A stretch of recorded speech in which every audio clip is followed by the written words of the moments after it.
Tempo Filme.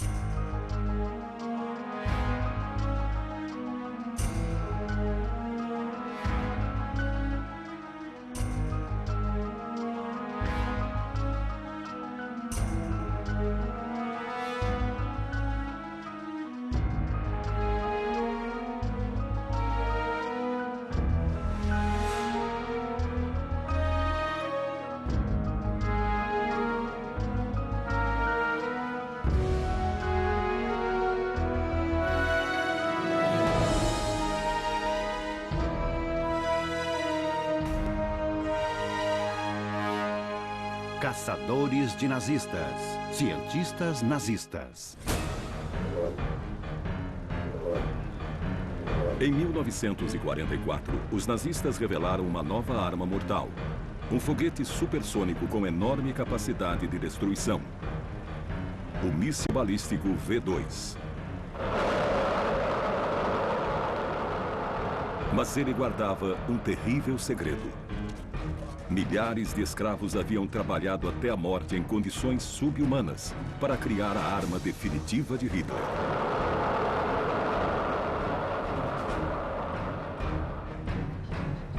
Mais de 20 mil prisioneiros morreram para fabricar o foguete. Um número maior do que o de vítimas da arma. Por trás do V2, havia um homem, Wernher von Braun, o talentoso diretor do programa de foguetes nazista.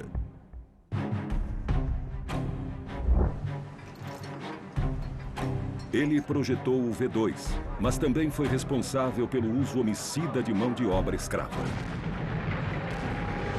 Os americanos, os russos e até os ingleses caçariam Wernher von Braun. Mas um homem queria capturá-lo a qualquer custo. O agente da inteligência americana, Major Robert B. Staver. Von Braun estava no topo de sua lista de mais procurados.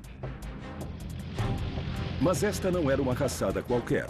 A motivação de Staver não era vingança ou justiça. Ele estava atrás do conhecimento de Von Braun. No fim, ele não seria julgado, e sim transformado no homem que levou os Estados Unidos à Lua. Liftoff. We have a liftoff.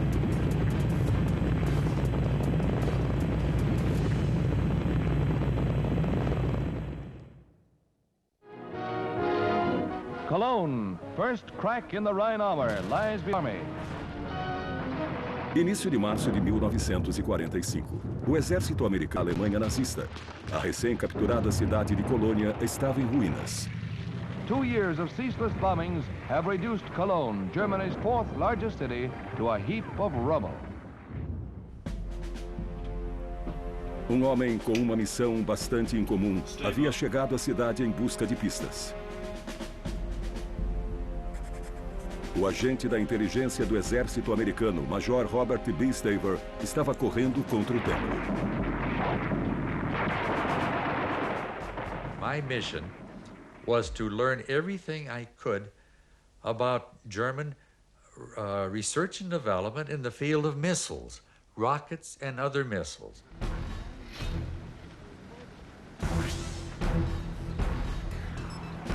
Hitler apostava no míssil V2 para alterar os rumos da guerra. Ele era claramente um grande avanço militar, e os aliados estavam desesperados para descobrir como fabricá-lo. O problema era que não sabiam absolutamente nada sobre ele. Como era feito, como funcionava, quem estava por trás dele.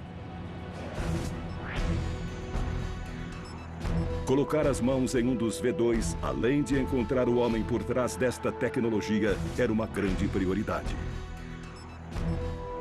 A tarefa coube ao coronel do Corpo de Artilharia do Exército Americano, Roger N. Toftoy.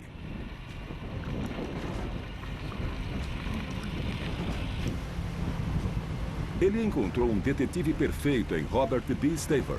Staver trabalhava na divisão de propulsão a jato e foguetes do Exército e entendia a tecnologia. We weren't looking for Nazis. We were wanting to find out, to pinpoint the brains of the people in my group. We were looking for the rocket scientist #1.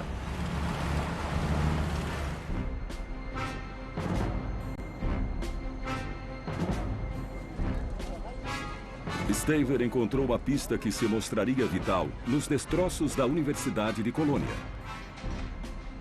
Nas ruínas de um banheiro, soldados americanos encontraram uma lista com os nomes e informações de 1.500 cientistas e engenheiros alemães, incluindo os engenheiros de foguetes mais importantes do Terceiro Reich.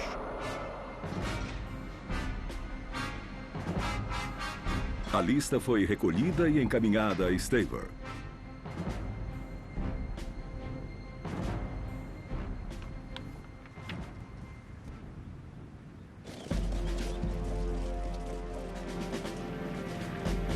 Para os americanos, este exemplo da obsessão alemã por guardar registros foi uma peça vital do quebra-cabeça. Agora, Staver podia montar uma lista de cientistas mais procurados com nomes e fotos. Para revelar os segredos do míssil balístico, Staver precisava encontrar seu criador. O principal de seus alvos era este homem, o criador do V2. Um prussiano de 32 anos chamado Wernher von Braun.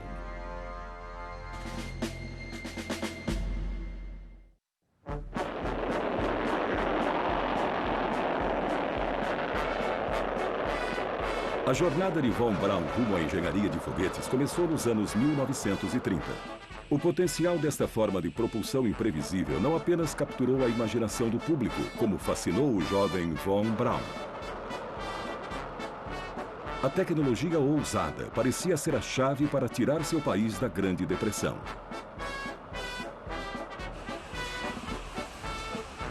A pesquisa científica foi incentivada e Wernher von Braun se deixou empolgar pelo interesse público desde a juventude.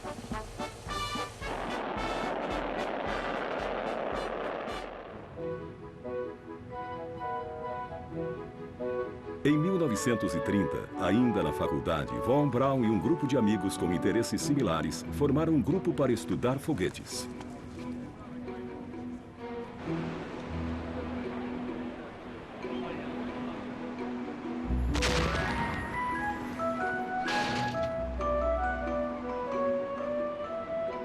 With me, it started with the moon, believe it or not. When I was a student, let me see, I was 13 then, I was very interested in astronomy in the amateur sense. I liked to look at the moon, the stars, and when I had my Lutheran confirmation at the age of 13, my parents gave me a telescope, and that was like giving a boy a motor bicycle, I guess. Vor dieses Volk hinzutreten und billige Versprechungen zu geben. No entanto, havia uma nova força política em ascensão na Alemanha dos anos 1930. Os nazistas de Adolf Hitler chegaram ao poder em 1933. E eles veriam o potencial militar do trabalho de von Braun.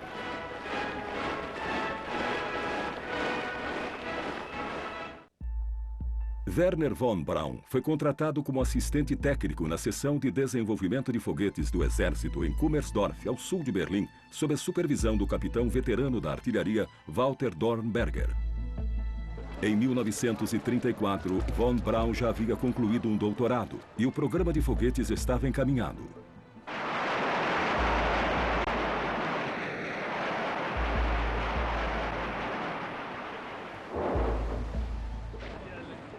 Von Braun se filiou ao Partido Nazista em 1937 e se tornou diretor técnico de um novo centro de foguetes do Exército, com sede na costa do Báltico, em Peenemünde.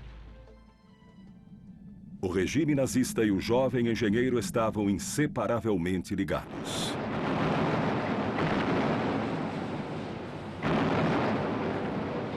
Setembro de 1939. A máquina de guerra de Hitler mergulhou a Europa na escuridão e no caos. Enquanto o exército de Hitler varria a Europa, von Braun começava a mostrar progressos reais a seus superiores.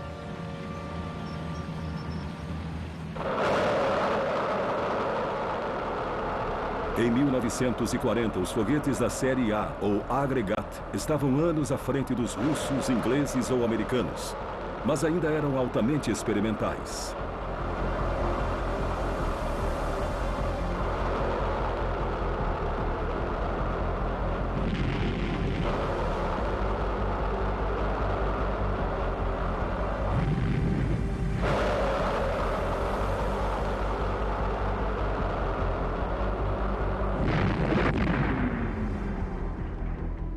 Von Braun, agora um capitão da SS, a fanática força policial nazista, desenvolveu seus foguetes para culminar no A4, que se tornaria o foguete mais letal de Hitler.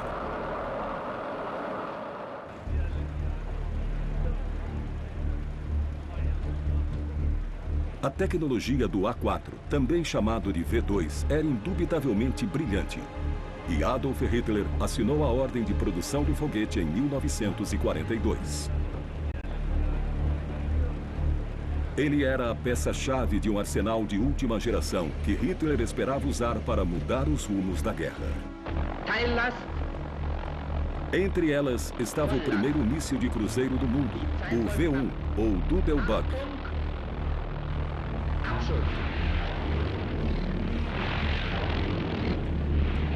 Na prática, uma bomba voadora com um motor pulso-jato.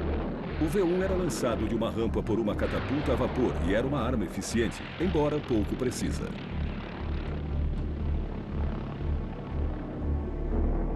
Com uma ogiva de 815 quilos, o pequeno míssil causou grande devastação em Londres, de maio de 1944 em diante, quando os Doppelbugs choveram sobre a cidade.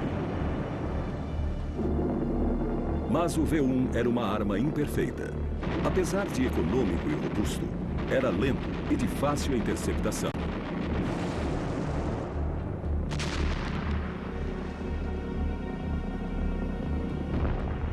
Hitler precisava de um míssil mais rápido, mais potente e de maior alcance.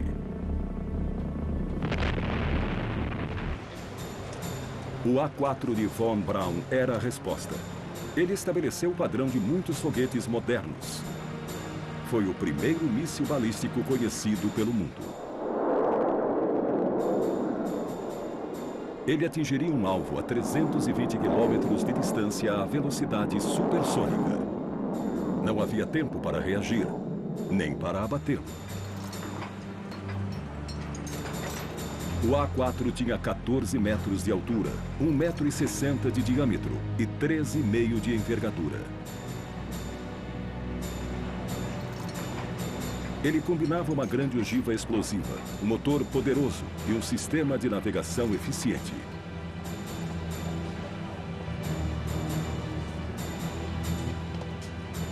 Quatro lemes na cauda do foguete e aletas no sistema de exaustão, controlados por giroscópios, corrigiam sua trajetória.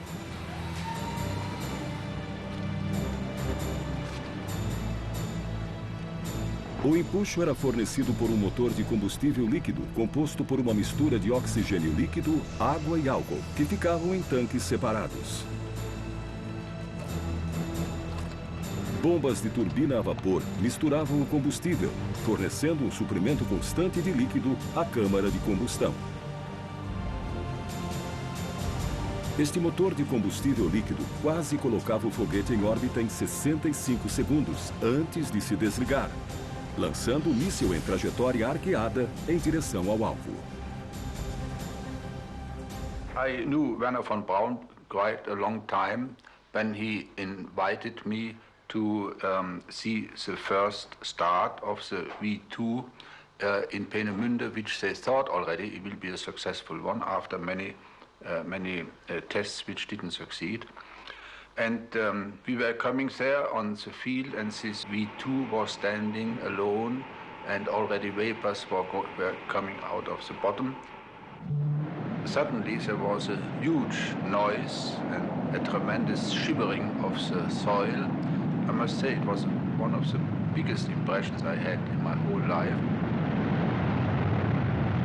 Since this huge missile was against all rules of gravity, lifting slowly, and then faster and faster, and with this thunder was disappearing in the clouds.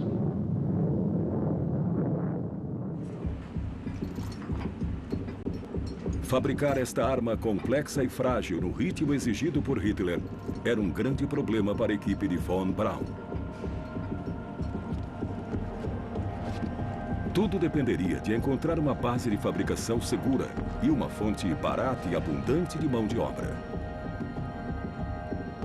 Em 1943, uma fábrica subterrânea chamada Mittelwerk, perto de Nordhausen, forneceria instalações especiais para a produção. Como a mão de obra qualificada estava em falta, escravos foram enviados dos territórios conquistados pela Alemanha. Esta política desumana foi aprovada pelos superiores de von Braun, o general da SS Hans Kammler e o engenheiro-chefe do V2, Arthur Rudolph. Von Braun estava ciente de seu uso. Working conditions there were absolutely horrible. I saw the Mittelwerk several times. Once while these prisoners were blasting new tunnels in there, and it was really a pretty hellish environment. I'd never been in a mine before, but it was clearly worse in a mine. Na verdade, era muito pior do que qualquer mina. A Mittelwerk tinha 2 campos de concentração. Seus trabalhadores eram descartáveis. Hans Kammler, que havia supervisionado a construção de vários campos de extermínio, incluindo Auschwitz, explorava o trabalho dos prisioneiros em condições subhumanas. Os engenheiros aceitaram a mão de obra escrava sem questionar. E para ex-trabalhadores como Yves Béon, um prisioneiro francês, eles foram totalmente responsáveis. For them we were rubbish, nothing, slaves. They were responsible and nobody else could give instructions because after all it was a works, it was a factory and they were responsible for the factory, not the SS. I've never seen a German of any level being upset by anything in that camp. As condições eram atrozes. Homens e mulheres eram espancados e passavam fome. A morte por exaustão era comum. Em 1944, milhares já haviam morrido. E o foguete de von Braun sequer funcionava. E ele logo tomaria mais vidas.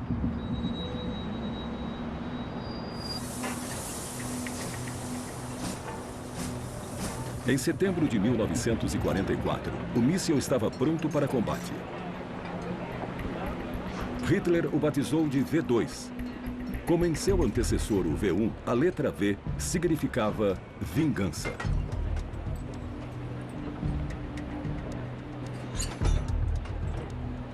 Von Braun, que quando jovem sonhava em usar foguetes para viajar às estrelas, havia projetado uma arma mortal, criada para matar civis indiscriminadamente.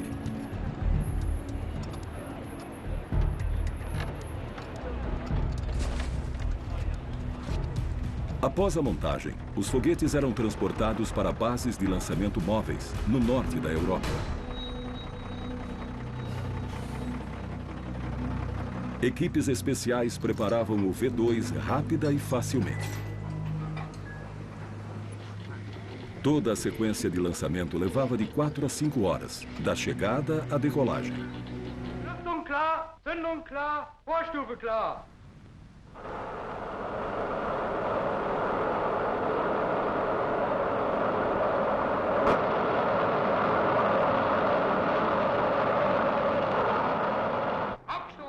Hauptstufe gegeben.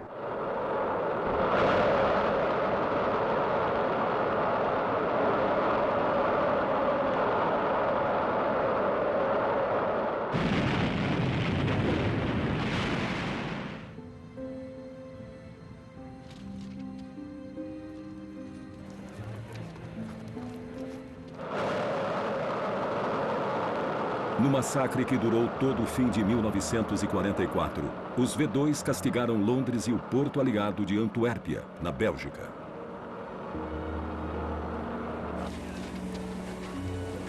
2.700 pessoas morreram em Londres. 30.000 foram mortas ou feridas em Antuérpia. Os V2 chegavam sem aviso. Não havia como combatê-los. Em um dos ataques, 168 pessoas morreram e 200 ficaram feridas quando um V2 atingiu uma loja de departamentos em Londres. Na Antuérpia, em 16 de dezembro de 1944, o Cine Rex foi atingido durante uma matinê de Buffalo Bill. 567 pessoas morreram na explosão.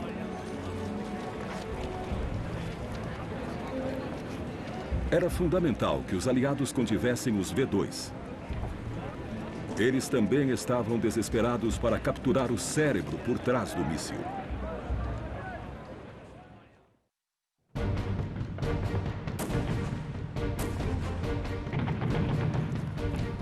Com os aliados avançando sobre o Reich, as bases de lançamento de V2 foram logo dominadas, dando fim à chuva destrutiva de foguetes.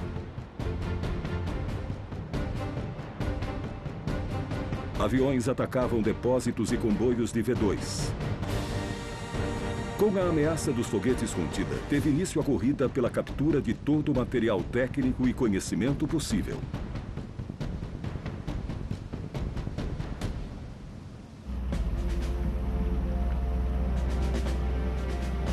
Alemanha, final de março de 1945.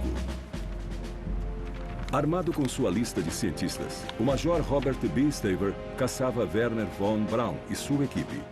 Os americanos queriam os espólios tecnológicos da guerra exclusivamente para si mesmos. Mas não estavam sozinhos. Seus aliados, os ingleses e também os russos, estavam de olho em von Braun e seus foguetes mágicos. Com a aproximação dos russos, os funcionários de Peenemünde e suas famílias fizeram as malas e partiram. A equipe de desenvolvimento do V2, liderada por von Braun, fugiu de Peenemünde e do Exército Vermelho.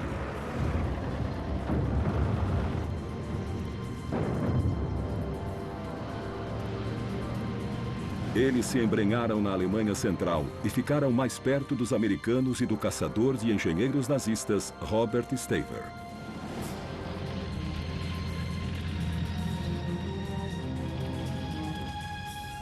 Seu primeiro destino foi Nordhausen, lar da fábrica subterrânea ultra-secreta dos V2, a Mittelwerk. O mesmo local onde se encontravam os dois campos de trabalho forçado que forneciam a mão de obra.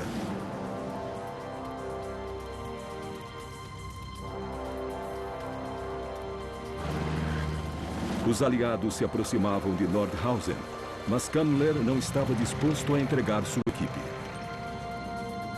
Então ele deu novas ordens a seus técnicos. Von Braun e 400 de seus principais cientistas fugiram novamente. Eles partiram para o belo vilarejo montanhês de Oberammergau, na Bavária. Enquanto isso, Robert Staver, acompanhado por unidades do primeiro exército americano, aproximava-se de von Braun e dos segredos do V2. Enquanto von Braun aguardava ansiosamente em Oberammergau, as tropas americanas faziam uma descoberta sinistra que abriria seus olhos para a realidade do V2. O verdadeiro custo humano de sua fabricação.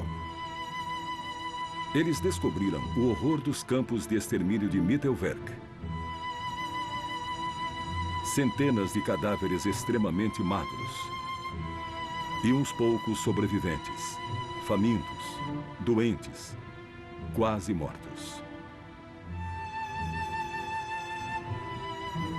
Foi uma ilustração chocante do preço do programa de foguetes nazistas de Wernher von Braun. Staver, o primeiro especialista em foguetes aliado a visitar o local, testemunhou em primeira mão os horrores dos campos. Judging from the pile of bones we saw out the side there, what we learned is when which was a horrible thing, but when somebody couldn't measure up in the factory and got sick, some disease or whatever, and if it was quite serious, he might end up in this infirmary. And I don't think too many people came out of that infirmary. Those that didn't went out the other end where the incinerator was.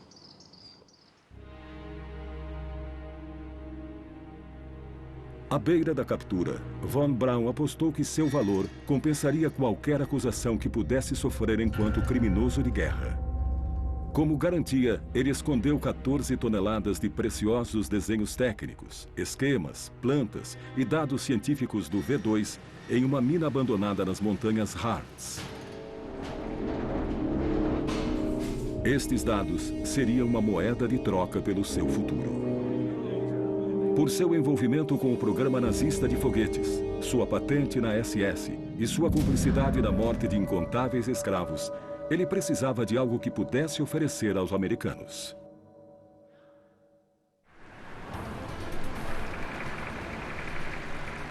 Quando os americanos se aproximaram, não havia dúvidas de que von Braun calculou que eles o tratariam melhor do que os russos.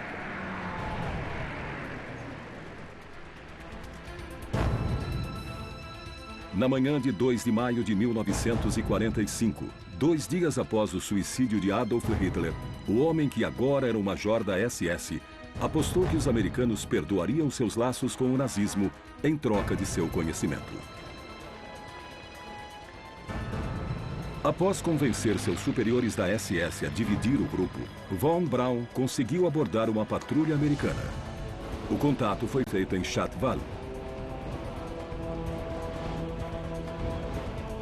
Werner von Braun estava em mãos americanas, junto com o proeminente engenheiro de foguetes do Exército, o Major-General Walter Dornberger e outros 5. Robert Staver havia cumprido seu objetivo.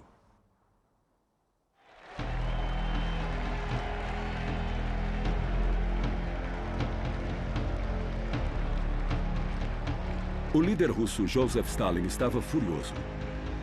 Nós derrotamos os nazistas e ocupamos Berlim e Peenemünde. Mas os americanos ficaram com os engenheiros de foguetes. Como isso aconteceu? Além disso, mais de 100 mísseis estavam a caminho dos Estados Unidos na missão especial V2. Os americanos haviam roubado a equipe V2 e boa parte de seu equipamento debaixo do nariz dos russos. Em fevereiro de 1946, o último dos cientistas do V2 estava em solo americano. Na época, poucos, além do presidente Harry Truman, que havia autorizado o plano, sabiam que os cientistas da Operação Paperclip estavam nos Estados Unidos. A fase de contratação, como era chamada por alguns observadores mais cínicos, havia acabado. Era hora de iniciar a fase de negação.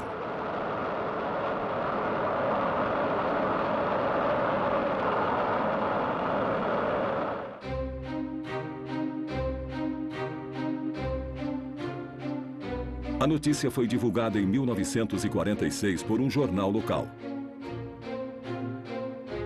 Mas quase não repercutiu além do Texas.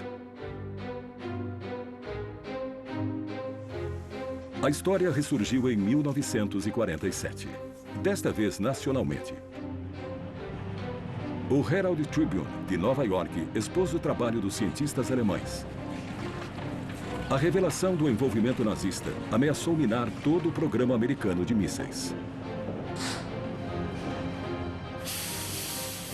Era hora de lançar uma contraofensiva publicitária.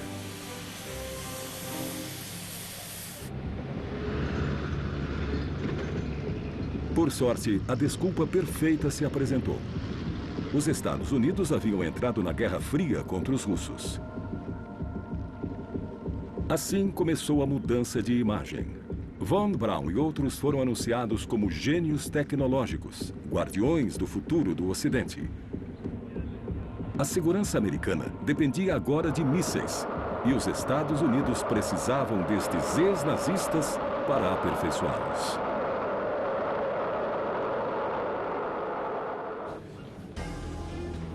No início de 1955, von Braun, agora oficialmente um cidadão americano, e 115 outros, incluindo Arthur Rudolph, haviam se mudado para o arsenal Redstone, no Alabama.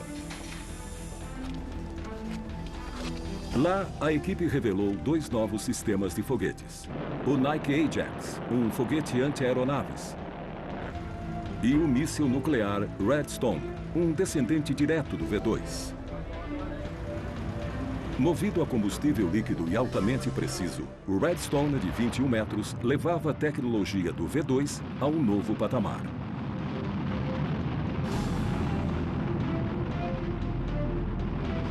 Depois, os eventos conspiraram para tornar Werner von Braun ainda mais crucial para os Estados Unidos. Em 4 de outubro de 1957, o Sputnik, o primeiro satélite do mundo, foi lançado com sucesso pelos russos. Para o governo americano, este feito soviético foi uma grande humilhação.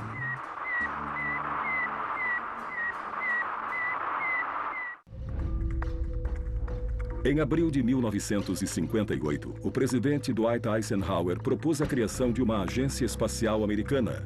A NASA tornou-se realidade e Von Braun fez campanha para ser parte do projeto. Em 1960, o ex-major da SS era diretor do recém-inaugurado Centro de Voo Espacial George C. Marshall.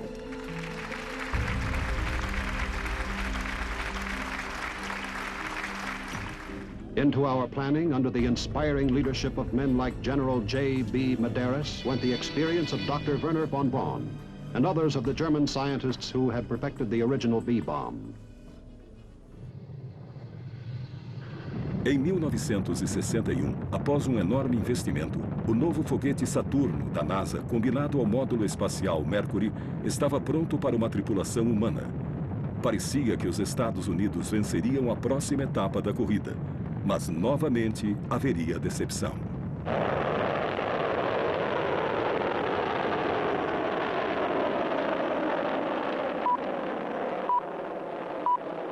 This is the BBC Home Service. Here is the news.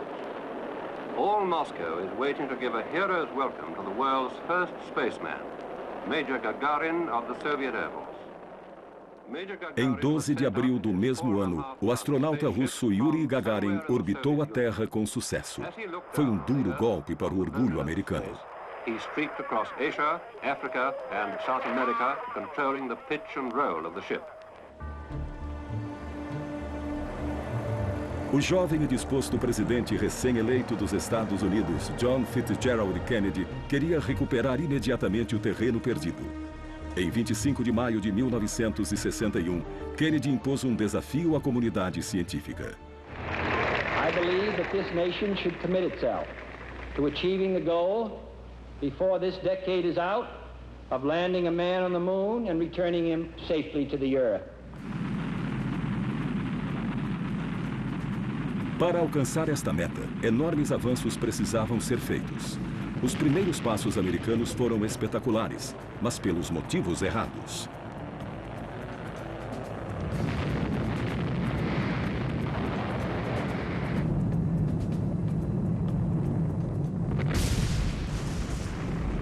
Como resultado, ainda mais verbas foram destinadas a Von Braun.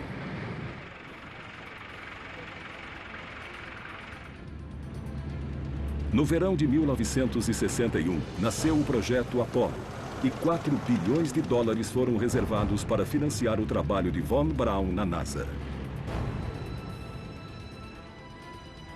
Seu foguete Saturno V era a peça-chave do projeto.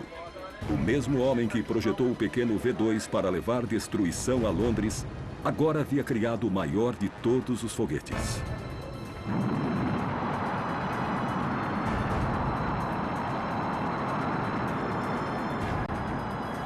O Saturno tinha 110 metros de altura, 20 a mais do que a Estátua da Liberdade, e era 8 vezes maior do que o V2. Cada um dos motores de seu primeiro estágio geravam 1,5 toneladas de empuxo, quase 30 vezes mais do que o V2. Em 1969, coletivas de imprensa anunciavam que a Apollo 11, o nome da missão que levaria o homem à Lua, era iminente. 38-year-old civilian Neil Alden Armstrong is to become the first human being to touch the moon. Estima-se que 1 milhão de testemunhas e 500 milhões de telespectadores ao redor do mundo prenderam o fôlego enquanto o foguete de Von Braun preparava-se para ganhar o espaço. Às 9h32 da manhã de 16 de julho, a decolagem. 3, 2, 1, 0. All engine running. Liftoff. We have a liftoff. 32 minutes past the hour. Liftoff on Apollo 11.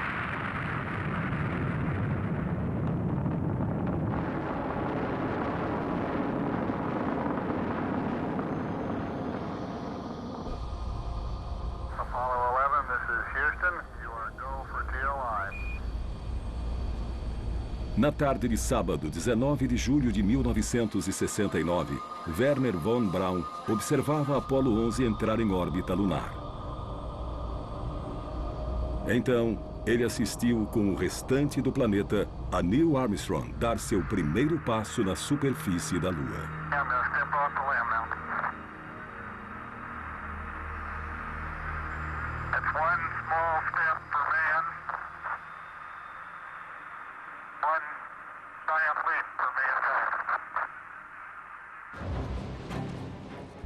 Wernher von Braun, com muitos dos ex-nazistas trazidos da Alemanha após o fim da guerra, teve um papel fundamental em um dos capítulos mais festejados da história americana. 100 membros originais da Operação Paperclip ainda estavam no programa Apollo naquele dia. A caçada americana aos nazistas, que havia começado em 1944, rendeu dividendos incríveis.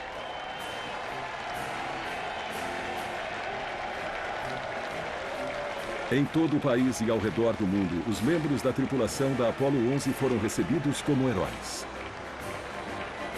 Von Braun era a grande estrela e seria coberto de honras por uma nação agradecida, incluindo a Medalha Nacional de Ciência.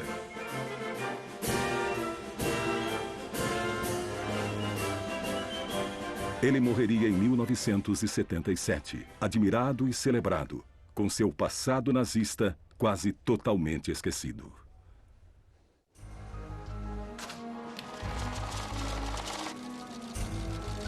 O mesmo não aconteceria com outros cientistas da Operação Paperclip. Especialistas alemães em muitos campos foram aos Estados Unidos para continuar suas pesquisas. Como Von Braun, eles receberam dos americanos a chance de trabalhar sem restrições.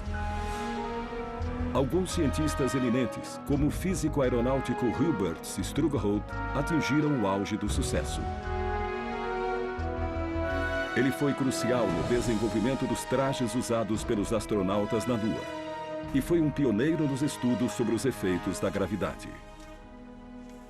With the development of rockets, rocket operations and space operations, we face a complete novel problem never experienced before by man.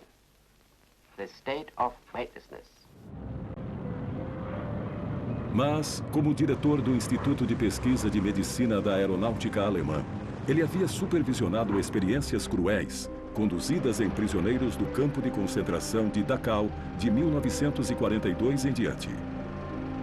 Vítimas foram afogadas, submetidas a testes de pressão atmosférica e expostas a temperaturas baixíssimas até morrerem. Ele usaria esta pesquisa para desenvolver a medicina espacial dos Estados Unidos. Em 1977, uma biblioteca foi batizada em sua homenagem. Strugaroth também entrou para o Hall da Fama do Museu de História Espacial do Novo México, mas seu passado voltaria para lhe assombrar. Um visitante do museu reconheceu sua foto na parede. Ela foi removida, mas ele jamais foi processado. Em 1973, ocorreu um evento que ampliaria o esforço de caça aos nazistas nos Estados Unidos, aumentando os riscos para os cientistas da Operação Paperclip. O caso de Hermine Braunsteiner-Hayan despertou o interesse dos americanos para os criminosos de guerra que viviam entre eles. Ela era uma ex-guarda do campo de concentração da SS, cuja violência era notória.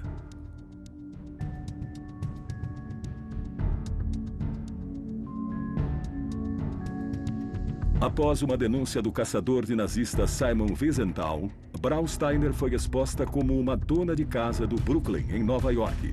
Ela foi extraditada dos Estados Unidos.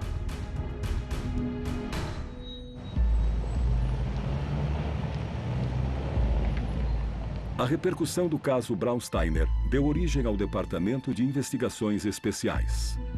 Criado em 1979, ele tinha uma única missão: investigar, processar e extraditar outros criminosos de guerra nazistas que viviam em solo americano. Centenas de casos foram abertos. Entre eles, o de Arthur Rudolph, o antigo colega de Von Braun na Operação Paperclip e ex-engenheiro-chefe do V2.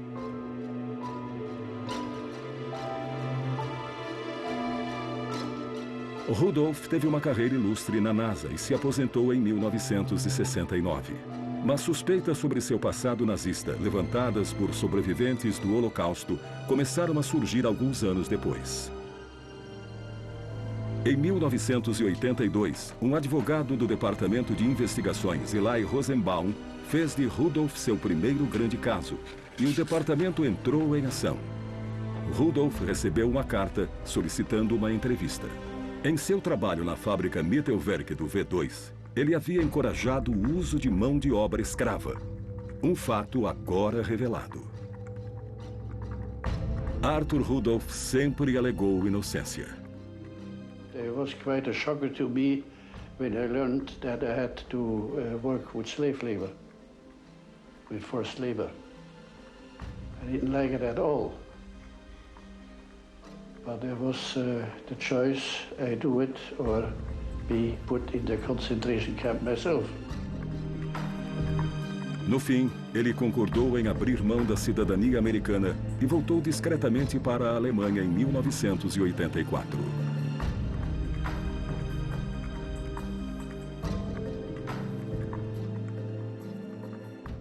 Foi uma vitória para o promotor do Departamento de Investigações.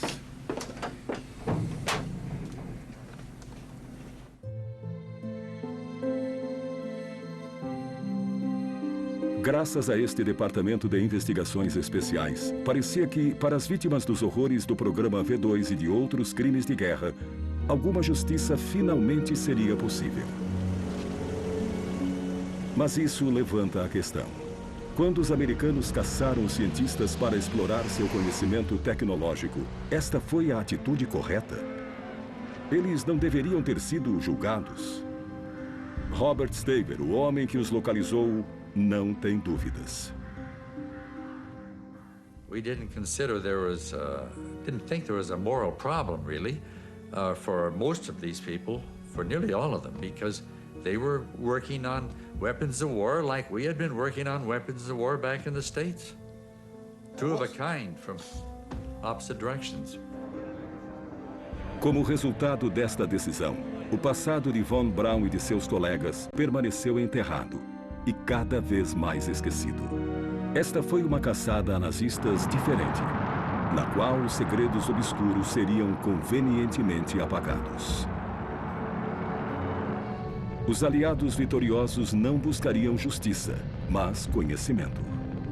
Para eles, o valor da experiência e das realizações dos cientistas caçados pesava bem mais do que seu passado e daria a eles a chance de começar uma vida nova. Versão brasileira Vox Mundi.